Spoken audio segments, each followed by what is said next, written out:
درود و سلام کا نذرانہ عرض کرنے کے بعد میرے نہایتی واجب الاحترام بزرگوں نوجوانوں، آپ کے سامنے اللہ وحدہ لا شریک کی لا ریب لا شک کتاب میں سے چند ایک جملے طیبہ پڑھنے کا شرف حاصل کیا ہے۔ احباب ذی وقار،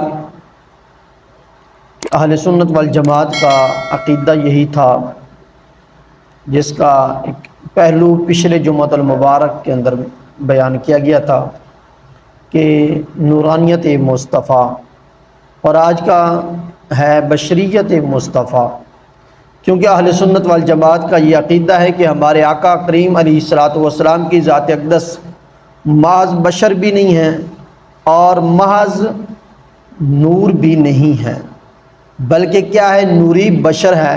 یہ ہم نے قاعدہ پڑھا تھا کہ محض بشر بھی نہیں اور محض نور بھی نہیں ہے بلکہ نوری بشر ہیں۔ تو اہل سنت والجماعت جس جگہ پر بھی آقا کریم کی نورانیت کا ذکر کرتے وہیں بشریت مصطفیٰ کا بھی ذکر کرتے، کیونکہ یہ دونوں چیزیں ہیں۔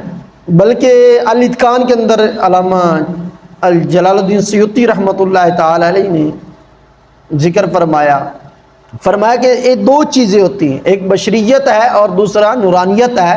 تو اس میں فرق ہے کہ مطلب کیا ہے کہ کریم علیہ الصلوۃ والسلام کی ذات اقدس کے اندر نورانیت بھی ہے اور بشریت بھی ہے، محض بشریت یا محض نورانیت نہیں کہا جا سکتا۔ کیوں فرماتے ہیں کہ کچھ روایات میں آتا ہے کہ جب آقا کریم علیہ الصلوۃ والسلام پر وحی کا نزول ہوتا تھا، یعنی وحی قرآن آتا، جب قرآن نازل ہوتا جبریل امین لے کر آتے، تو کبھی ایسی آقا کریم کی کیفیت ہوتی تھی کہ آقا کریم علیہ الصلوۃ والسلام مسکرا رہے ہوتے خندہ پیشانی سے۔ کبھی ایسا ہوتا کہ صحابہ کرام علیہ مرضوان فرماتے ہیں کہ آپ کی طبیعت اور خد و خال، آپ کا جسم بالکل لرزہ طاری میں ہو جاتا۔ بعض اوقات ایسا ہوتا تھا، حضرت عمر بن خطاب رضی اللہ فرماتے ہیں، فرمایا ہم نے خود اپنے آنکھوں سے دیکھا ہے کہ آقا کریم علیہ الصلوۃ والسلام پر جب وحی کا نزول ہوتا تھا، فرمایا آپ کی پیشانی سے پسینہ ٹپک رہا ہوتا تھا۔ یہ بھی الگ کیفیت ہے۔ تو الاتقان کے اندر فی علوم القرآن کے اندر امام جلال الدین السیوطی رحمۃ اللہ تعالی نے فرمایا وحی کی دو قسمیں ہیں۔ ایک وحی کی وہ قسمت ہے کہ جب آقا کریم علیہ الصلوۃ والسلام کے پاس جبریل امین آیا کرتے تھے وحی لے کر، فرمایا حضور اپنا بشری لباس سے منتقل ہو کر فرمایا کہ آپ نورانی لباس میں چلے جاتے تھے، یعنی نورانی لباس میں منتقل ہو جایا کرتے تھے۔ تو جب نورانی لباس میں جاتے تھے تو پھر ایسے ہو جاتے جیسے فرمایا کہ جبریل امین نوری شکل میں ہوتے تھے، یعنی اس وقت آپ کی شکل، خد و خال، طبیعت، یہ سارا فرمایا نورانیت چھا جاتی تھی۔ تو فرمایا دوسری کیفیت وحی کی کیا ہے؟ فرمایا دوسری کیا ہے؟ ایسے ہوتا تھا کہ فرمایا مسکرا رہے، پتہ بھی نہیں چلتا کیسی ایسی کیفیت بھی۔ تو فرمایا وہ کیا؟ فرمایا وہ ایسی تھی کہ آقا کریم علیہ الصلوۃ والسلام ہماری بشری شکل میں بیٹھا ہوا کرتے تھے، بشری لباس میں بیٹھے ہوا کرتے تھے۔ وہ نوری تھا، وہ نوری لباس پہن کر آتا تھا، تو وہ نور تھا اور یہ بشر تھا، اور بشر اور نور سے کوئی چیز لینا دینا ہو تو بڑی مشکل ہوتی ہے۔ فرمایا جب حضور علیہ الصلوۃ والسلام بشری لباس میں ہوتے تھے اور نورانی لباس میں جبریل آتا تھا تو آقا کریم علیہ الصلوۃ والسلام کے لیے لینا دینا مشکل ہو جاتا تھا، تو پسینہ ٹپک جاتا اور جسمانی طور پہ تغیر تبدل آ جاتا، یہ کیفیت ہو جاتی تھی۔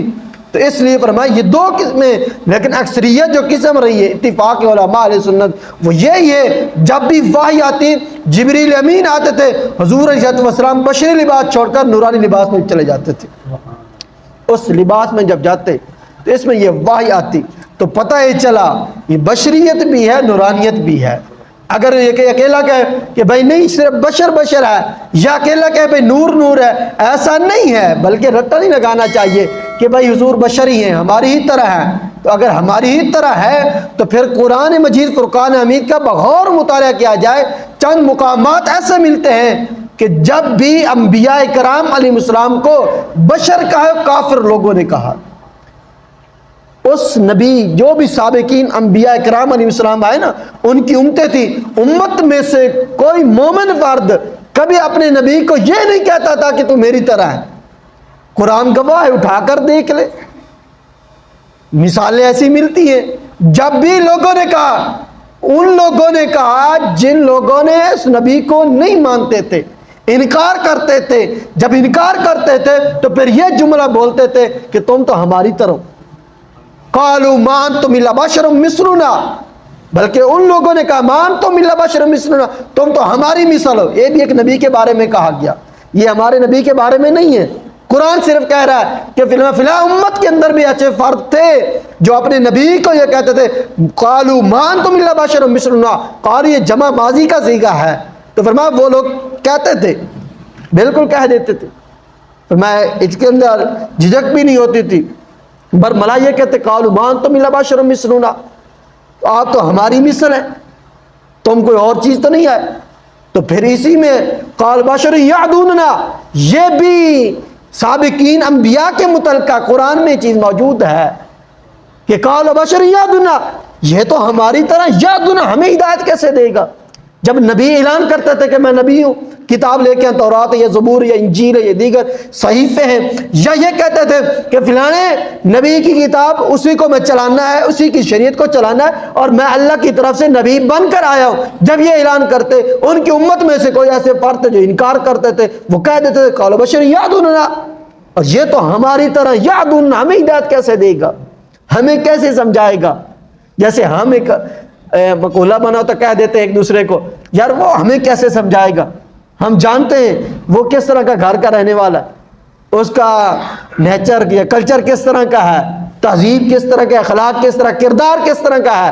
ہم کردار تک پہنچ جاتے ہیں نا وہ کس طرح کا ہے.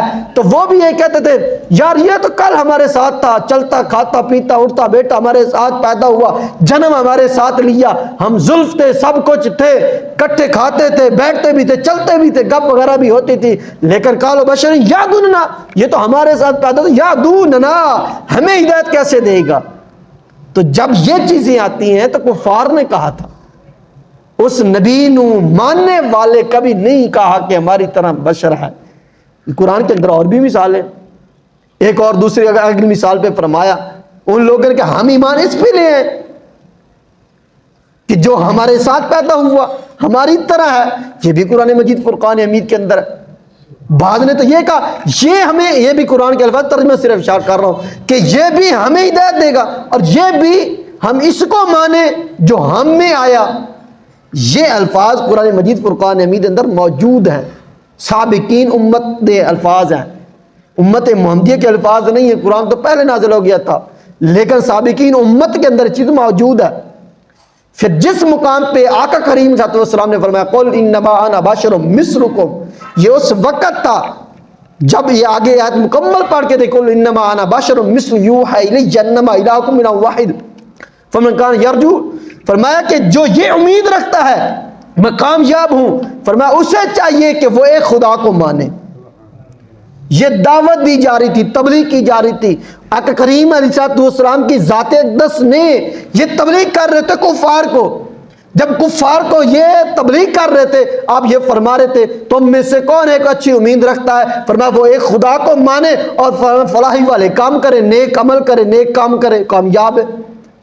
جب انہوں نے بھی دیکھا یہ تو ہماری طرح، پھر وہی الفاظ جو سابقین امت کے افرادوں نے استعمال کیے کہ بشر یعدوننا، یہ تو ہماری طرح تھا، ہمیں ہدایت کیسے دیتا، یہ تو ہمارے ساتھ پلا رہا، مکہ کے اندر پیدا ہوا، آمنہ کے گھر پیدا ہوا، عبداللہ کے گھر میں پیدا ہوا، عبد المطلب کے گھر میں پیدا ہوا، اس کے دادے کا نام عبد المطلب ہے، پیو کا نام کیا ہے، فرمایا عبداللہ ہے، ماں کا نام آمنہ، ہمارے گھر سامنے آنکھوں کے سامنے پیدا ہوا. یہ ہمیں کیسے تبلیغ کر رہا کہ فمن کان یرجو عمل، فرما کہ تم اس کو بھلائی چاہتا ہے، بھلائی کا ارادہ چاہتا ہے، ایک خدا کو مانے. یہ آیت کا مکمل ترجمہ تو کرنا چاہیے نا، صرف قل انما انا بشر مثلکم تو جا کے ہماری بریک لگ جاتی ہے. پھر یہی رٹا لگانا شروع کر دیتے کہ دیکھو حضور خود فرما دیا انما انا بشر مثلکم، میں تمہاری مثل ہوں. ہم کب انکار کرتے، حضور نہیں فرمایا. لیکن یہ بھی بتا، پس منظر بھی بتا، بیک گراؤنڈ بھی بتا، لوگوں کو بتا، گمراہ نہ کر. کیوں کہ اس کا پس منظر یہ آقا کریم کے سامنے کفار کھڑے تھے اور کفار کو آقا کریم تبلیغ کر رہے.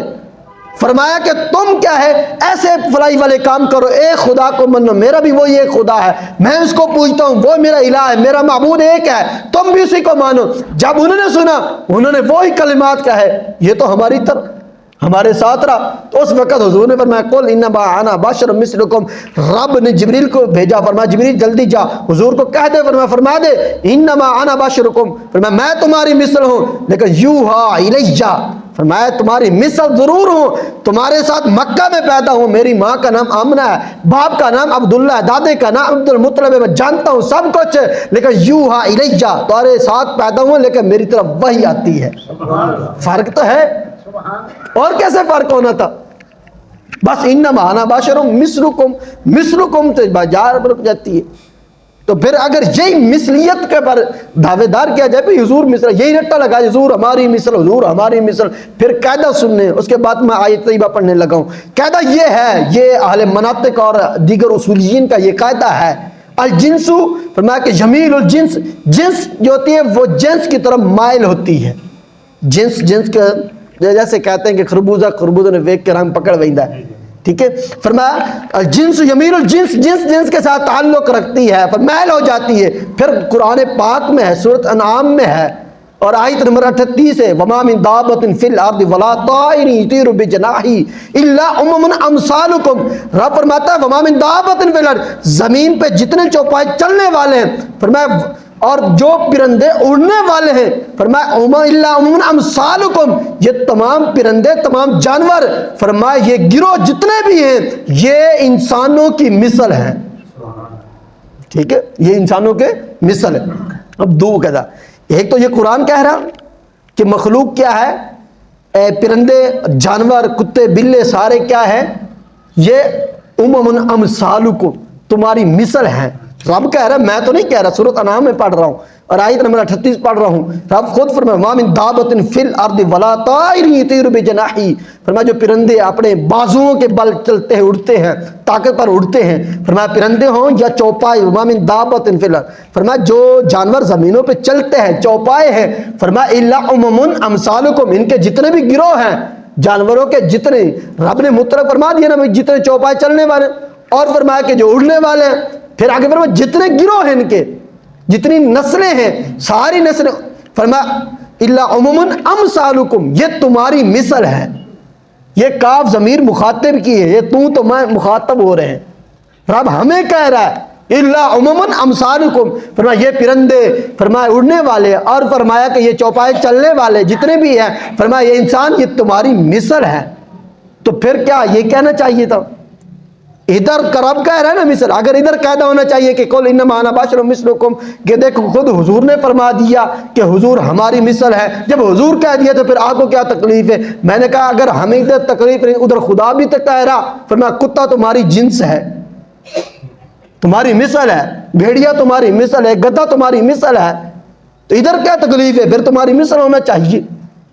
پھر یوں کہنا بھائی کتا بلے کے اندر اور میرے درمیان کوئی فرق نہیں ہے، وہ بھی انسان ہم بھی مخلوق، وہ بھی مخلوق ہم بھی مخلوق، وہ بھی حیوان ہم بھی حیوان، اور اصول منطقیین اور فلاسفہ کے نزدیک حیوان ایک قسم حیوان ہے، بس اس کے اندر سارے انسان ہے، مخلوق ہے، جتنی سارے آ جاتے ہیں، اور حیوان جب بولا جاتا ہے اس میں سب مخلوق کے آتی ہیں۔ پھر حیوان کی تقسیم کرتے ہیں، حیوان ناطق کے، حیوان ناہق کے، ناطق نطق سے مطلب بولنے والا، ہم انسان مخلوق جو بنائے گئے ہیں انسان، یہ ہم حیوان ناطق ہیں۔ آپ فلاسفہ کی کتابیں جتنی اٹھا کر دیکھیں وہاں مطلق یہی فرمایا جائے گا، وہاں انسان نہیں فرمایا جائے گا، یہی فرمایا جائے گا کہ حیوان ناطق ہے یا حیوان ناہق ہے۔ ناہق مطلب ہینگنے والا، جو بولتے نہیں ہینگتے ہیں، باں کرتے ہیں، تو یہ ہے، یہ انسان کی جیسے تقسیم کی گئی حیوان ہے۔ پھر سارے رب قرآن میں یہ کہہ رہا الا امم امثالکم، فرمایا کہ جو پرندے اور فرمایا چوپائے جتنے بھی یہ تمہاری مثل ہیں، اس میں ہم داخل ہیں۔ تو پتہ چلتا ہے کوئی اس میں درمیان میں کوئی اور بات ہے، یہ نہیں ہے قل انما انا بشر مثلکم، حضور فرما دیا ہماری مثل ہے، تو پھر اور بھی تو قید ہے قرآن میں، تو میں ایک مثال دی ہے کہ قرآن میں فرمایا کہ رب فرمایا کتے بلے یہ تمہاری مثل ہے، یہ تو ایک فرمایا گیا۔ ہم نے یہ تو فرمایا اولئک الانعام بل ہم اضل، فرمایا یہ جانوروں سے بے گزر ہے، انسان ہے، یہی انسان کو مخاطب کیا گیا، میں یہ جانور ہی جانوروں سے بے گزر ہے۔ بلکہ سورہ مدثر کے اندر یوں فرمایا کہ ہم الحمار، یہ تو گدھا ہے۔ اور یہی صورت مدثر کے اندر ایک قوم کا ذکر ہے جس قوم نے اپنے نبی کو کہا تھا کہ یہ تو ہماری طرح، یہ ہمیں ہدایت کیسے دے گا، یہ تو ہمارے ساتھ ہی پیدا ہوا تھا. تو رب نے وہی چیپٹر چلاتے ہوئے آگے فرمایا ہم الحمار، فرمایا یہ کہنے والے تو گدھے. ان کو کیا پتہ نبی کی کیا شان ہے، ان کو کیا پتہ نبی کی عظمت، مقام، رفت کیا ہے، بلندی کیا ہے. فرمایا یہ قرآن کہہ رہا، میں نہیں کہہ رہا. سورہ مدثر اٹھا کر دیکھ لیں. اگر یہی تو بات ہے نا، ہر بندہ اپنے مقصد کی باتیں نکال لیتا ہے، انسان فن انداز نہیں اپناتا. اس لیے تو رب خود قرآن میں نہیں کہہ رہا یضل بہ کثیرا ویہدی بہ کثیرا. یہی تو قرآن ہے جو کافی لوگوں کو گمراہ کر دیتا، اور یہی قرآن ہے فرمایا کہ کئی لوگوں کو ہدایت بنا دیتا. یہی قرآن ہدایت ہے، ہدایت دینے والا ہے، اور یہی قرآن گمراہ کرنے والا ہے. حالانکہ خود قرآن کہہ رہا، رب خود کہہ رہا یہی قرآن ہے. مقصد یہی ہے کہ بات وہی ہے جیسے کہ کریم ارشاد والسلام کی ذات ایک دن خود فرمایا تورات، زبور، انجیل جب اس کے اندر میرا ذکر ہوتا تھا نا، یا میرے صحابہ کا یا میرے اہل بیت کا ذکر ہوتا تھا، یا میری نشاندہی کی جاتی تھی کہ آخر کے اندر یہ نبی آئے گا، اس کے اندر یہ نشاندہی ہوگی، اس کے صحابہ ہوں گے، اس کے اہل بیت ہوں گے. فرمایا جب یہ تھے نا تو کچھ ایسے راہب تھے جو کتاب کے عالم ہوتے تھے. فرمایا وہ کیا کرتے، جب میرا ذکر آتا نا وہاں ہاتھ رکھ دیتے تھے. یہ حضور نے فرمایا ہاتھ رکھ دیتے. بلکہ یہی قرآن مجید فرقان حمید کے اندر بھی فرمایا گیا، بتایا گیا. فرمایا تورات، زبور، انجیل پڑھنے والے راہب جتنے بھی عالم تھے، فرمایا وہ کیا کرتے تھے، سستے دام میں وہ تورات و زبور کا علم بیچ دیتے تھے. مطلب کس طرح سستے دام میں؟ مطلب یہ تھا حقیقت بیان نہیں کرتے تھے. دام پیسہ لے لیا تو فرمایا کچھ بھی نہیں. یہ اب ہمارا بھی ایسے رواج چل چکا ہے کہ بھائی خطیبوں کو پیسہ اتنا دے دینا تو اب اس کو اپنی مرضی سے بولی بلا لیں، جتنا بھی بول لیں. اب ہمارا یہ مسلک کے طور پہ یا جتنے بھی یہ بیانات کے اندر فرق نظر آ رہا ہے وہ سمن کی وجہ سے آ رہا ہے. یہ ذہن میں رکھیں، یہ سمن کی وجہ سے آ رہا ہے. لوگ کہہ رہے دیتے ہیں بھائی ہمیں فیس دے دیں، جیسے کہیں گے ہم بیان کر دیں گے. تو ایسا نہیں ہے، بلکہ بیان وہ کرنا چاہیے جو ہمیں قرآن و حدیث بتائے گا. یہ سوشل ورک میں دیکھیں، یہ اگلے دن کا بھی ایک مولانا صاحب تھا، وہ کہہ رہا تھا کہ فرمایا کہ میں شان اہل بیت بیان کرتا ہوں، تو فرمایا اگر صحابہ شان صحابہ بیان کروانی تو مجھے فیس دے، تو جیسے کہیں گے ہم بیان کر دیں گے. اور پنڈی کا باغڑ بلہ ہے. تو الغرض یعنی مطلب مقصد یہ ہے کہ اپنی چیزیں نہیں نکالنی چاہیے، دیکھنا چاہیے، قرآن کا مکمل مطالعہ کرنا چاہیے. قرآن کیا کہہ رہا ہے ہمیں یہ تو دیکھنا چاہیے، مکمل دیکھیں، خود پڑھیں.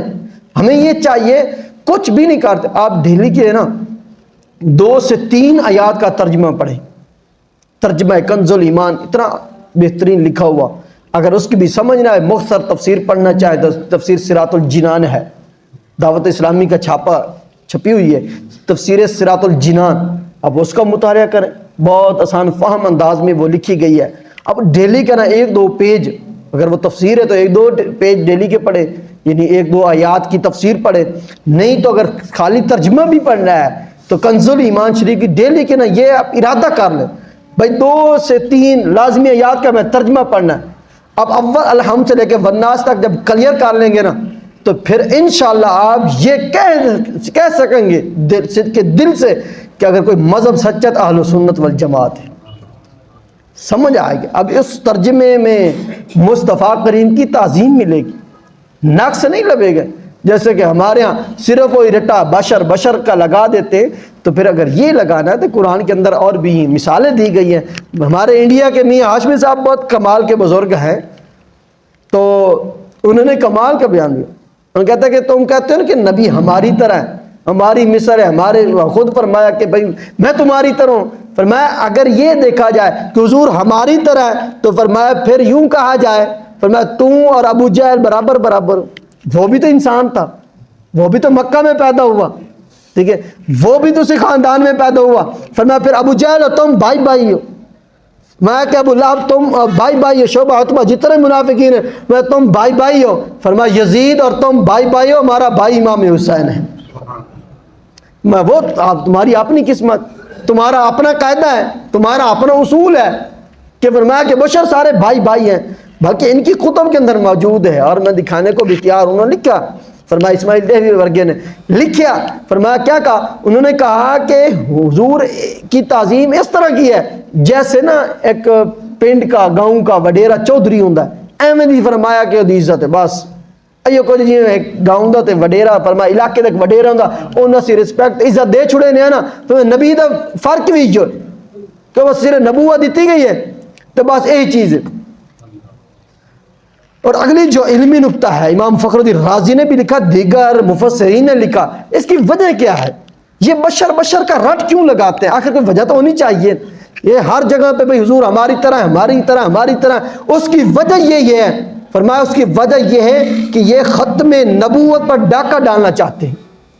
کیوں؟ فرمایا اس کی وجہ یہ ہے اگر کوئی بشر ہے تو اس کے پاس نبوت آ سکتی، کلا بشر ہے تو پھر نبوت نہیں آ سکتی، نورانیت کا ہونا لازمی ہے بشر نبوت کے لیے۔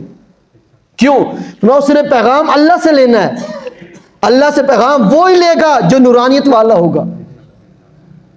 کبھی ہمیں پھر تو یوں چاہیے تھا کہ جبریل ہر ایک کے پاس آ جاتا، کان پکڑ کے سمجھا دیتا بھائی یہ کام کرنا یہ نہیں کرنا، رب کہہ رہا ٹھیک ہے جی، وہ ہر ایک کے پاس آ جاتا، نہیں ہے نا، فرق تھا۔ اس لیے کہ فرمایا کہ یہ لوگ جو نبوت بشر کر رہے ہیں نا، یہ فرمایا کہ ختم نبوت پر ڈاکہ ڈالنا چاہتے ہیں، اور انہوں نے کہا تھا، انہوں لوگوں نے کہا تھا، یہ رشید ابن سرا رشید گنگئی نے بھی دیگر ان کے ائمہ کرام نے کہا، اور کیا کہا، انہوں نے کہا کہ اگر کیا ہے حضور کے بعد اگر کوئی اور نبی رب بنا دے تو اس نبی کی ختم نبوت میں کوئی فرق نہیں پڑتا، الیاذ باللہ۔ تو یہ صرف کیا مرضیت کو پروموٹ کرنے کے لیے، تو فرمایا کہ یہ بشر کیوں نٹ لگا رہے، کیوں بشر جو ہے یہ نبوت کے منافی ہے، جو بشر ہوگا وہ میں کہ اس کے پاس نبوت نہیں ہوتی، ہاں نبوت اس کے پاس ہو جس کے پاس نورانیت بھی ہو۔ یوں اس لیے ہم اہل سنت والجماعت کو عقیدہ دیا گیا ہے، فرمایا جب بھی کہے آپ کہے افضل البشر یا سید البشر، فرمایا سارے بشر و انسانوں سے افضل، فرمایا کہ وہ حضور کی ذات ہے۔ اس لیے فرمایا قل انما انا بشر مثلکم یوحی الی، کہ محبوب آپ فرما دیجئے، کہہ دیجئے کہ انما انا بشر مثلکم، فرمایا میں تمہاری مثل ہوں، لیکن فرمایا یوحی الی، میری طرف رب کی طرف سے وہی آتی ہے، فرق اتنا ہے۔ دیگر مقامات پر بھی آقا کریم علیہ السلام کی ذات اقدس نے غلاموں کو بھی فرمایا، قرآن کے اندر بھی مقامات میں فرمایا گیا، فرمایا میں تمہاری مثل ہوں لیکن فرق ضرور ہے۔ تو اگر صرف اور صرف یہی کہا جائے تو ایسا عقیدہ اہل سنت والجماعت کا عقیدہ نہیں ہے، بلکہ کسی بے ادب گستاخ کا عقیدہ ہو سکتا ہے کہ جو اپنے نبی کی اتنی عزت بھی نہیں رکھ سکتا، اپنی مثل سمجھتا رہے کہ ہماری مثل ہے، ہماری مثل ہے، ہماری مثل ہے، تو ایسا عقیدہ یہ امتی کا نہیں ہے، کیونکہ قرآن گواہ ہے اگر کسی زمانے میں بھی نبی کو بشر کہا ہے تو وہ کفار نہیں کہا، جب بھی بشر کہا ہے تو اس نبی کو نہ ماننے والے، ایمان لے کر نہ آنے والوں نے کہا تھا، بظاہری اگرچہ ایمان رکھتے بھی ہوں لیکن اس ایمان کا کوئی فائدہ نہیں ہے، فائدہ تب ہوگا جب کیا ہے ایسا بشر مانے کہ تمام مخلوق سے افضل کوئی ذات ہے تو وہ حضور کی ذات ہے۔ یہ شان اور رفعت اور مقام، یہ اصل میں شان گھٹانا چاہتے ہیں۔ اس کی ایک مثال سمجھیے آپ، مثال کے طور پہ اگر کوئی بیٹا نا وہ باپ کو جب بھی بلائے گا نا ابو کہہ کر بلائے گا، ابو جان یا ابو بڑی تعظیم نال، حالانکہ ہے تو وہ انسان نہیں، رجل ہے، مرد ہے۔ اچھا پیو نو تو کدی کہہ نہیں سکے اے انسان، ہے تو انسان، اے مخلوق، اچھا باقی نو بھاویں انسان آکھ لے سی لیکن پیو نو تو نہ آکھ سی، ابو آکھ سی، وجہ کیا ہے؟ کیونکہ وہ اندر ایک وصف آ گیا، پیو والا وصف آن دی وجہ تو وہ کدی اپنے منہ تے انسان نہیں لے کے آ سکتا، کدی اپنے منہ تے ایسا لفظ لے کے نہیں آ سکتا کہ مخلوق آکھے، رجل مرد آکھے، اگر آکھ سی تو لوگ لعنت بھیجے سے یار پیو دا تینوں حیا کوئی نہیں، پیو تو ساڑ لے تیرا نسب شروع ہوندہ ہی تو، ٹھیک ہے نا۔ تو اگر اسی طریقے نا بلا تشبیہ و تمثیل تو ہم یہی دعوت فکر دیں گے کہ حضور علیہ الصلوۃ والسلام کی ذات اقدس کو اتنا تو مان لیں جتنا کلمہ پڑھا ہے۔ اگر وہ ہماری طرح تھے تو پھر کلمہ پڑھنے کی تو کوئی ضرورت نہیں تھی، اگر ہماری ہی طرح ہیں تو پھر آپ کے کلمے پڑھے کا بھی کوئی فائدہ نہیں ہے، کیونکہ وہ تو ہے تو ہماری طرح، تو پھر اس کی عزت احترام کوئی بھی نہیں ہے، کلمے کا بھی احسان بھی نہیں ہوا پھر۔ تو رب تعالی الفاظ اپنی قبول و منظور فرمائے۔